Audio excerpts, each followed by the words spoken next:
Hello friends, तो मैं आज बनाई आसो बामला माछ। तो माछटुक आमी फार्स्टत भालके काटि लैसो, जिमानखिनि लेतेरा आछे पेलाई दिसो आरो मैं तार पिছত ताक गरम पानीत अलप समय उतलियाइ लैसो, अलपमान निमख दि पेলাই जाते माछर जिखिनि बीजाणु आछे हिखिनि गुचि जाय। तार पिছত ताते तेल गरम करि अलप पियाज आरो নহৰু पेस्ट करि पेলাই मैं ताते हिखिनि गुटिखिनि अलप धुनियाके भाजी लम।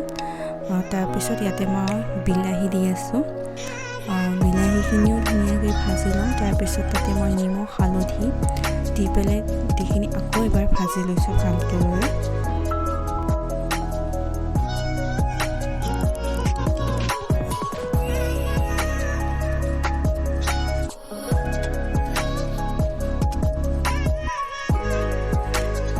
গোটেইখিনি ভালদৰে ভাজি লোৱাৰ পিছত মই কেপচিকাম আৰু বেঙেনা কাটি থৈছিলোঁ।